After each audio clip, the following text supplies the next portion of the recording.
Welcome back, focused learners. We are bringing absolute stadium-level energy to today's explainer because we're breaking down the very essence of the beautiful game. Today, we're analyzing a literal masterclass in brevity and athletic perfection. It's titled Swiss Masters, Elite Football Skills and Goals. We're going to unpack exactly what makes top-tier football tick by looking at the absolute purest conceptual distillation of the sport. We don't need 1,000 pages to understand greatness, right? Sometimes you just need to look at the foundational elements. Okay, let's dive into this because our entire source text is remarkably simple. Switzerland, top football skills and goals. That is it. 8 incredible words. But hey, don't let the brevity fool you. This ultra-concise statement is literally a complete thesis on the sport. It perfectly encapsulates the dual nature of football. You've got the artistry of the process and then the sheer ruthlessness of the outcome. We're going to treat these words as a blueprint to uncover the fundamental DNA of top-tier football execution. To do that, we've got a meticulously structured playbook today. First, we'll examine the Swiss Masters. Second, we're defining elite football. Third, we'll analyze the mechanics with top skills on display. And fourth, we're bringing it all home with the ultimate goals. Section 1. The Swiss Masters, Architects of Action. Before we get to the action, we've got to understand the architects of that action. Our source specifically refers to Swiss masters. Now, the word master isn't just thrown around lightly in this context. We're talking about individuals who have achieved supreme command over the ball, the pitch, and honestly, the opposing team. A master doesn't just play the sport. They turn those 90 minutes of a match into a living, breathing art form. It implies this level of control that goes way, way beyond basic athletic ability. It's the gravitas of a literal lifetime dedicated to the game.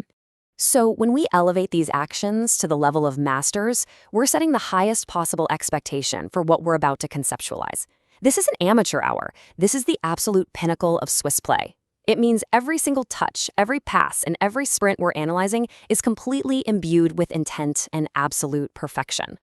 Moving on to Section 2, Defining Elite Football. Zero margin for error. You see, masters don't just operate in a vacuum, right? They operate on the elite stage. And in this conceptual breakdown, elite represents the absolute highest caliber of execution. It is the razor's edge of professional sports, where the margin for error is exactly zero. I mean, one misplaced foot, one mistimed glance, and boom, the opportunity completely dissolves. Elite football demands absolute perfection under the absolute maximum physical and psychological pressure. Now, what's really interesting about this slide is how perfectly our source text splits the conceptual balance of the beautiful game. Look at this division, top football skills and goals. It is a precise 50-50 split between the journey and the destination. Elite football isn't just about flashy tricks, and it definitely isn't just about lucky points. It requires both halves of this equation to exist in perfect harmony if you want to achieve that master status we just talked about. Section 3. Top skills on display. Mechanics of the game. Let's really pick up the pace here and get to the footwork, where the theoretical finally meets the turf. When the text says top football skills, it's conceptually loading a massive amount of athletic data into just 3 words. We're talking about pure, unadulterated agility, that ability to pivot and accelerate in a fraction of a second. We're talking about strategic vision, literally seeing the geometry of the pitch 3 steps ahead of the defense. It requires flawless footwork to manipulate the ball like it's on a string and instant execution, no hesitation, just pure kinetic reaction. Let's move to and see how this builds logically, step by step, straight from our text. Step 1, you establish that master status through intense discipline. Step 2, you utilize that status to execute those elite top skills under immense pressure. And then step 3, those skills unlock the final phase, allowing you to secure the goal. It is a direct, undeniable sequence of cause and effect.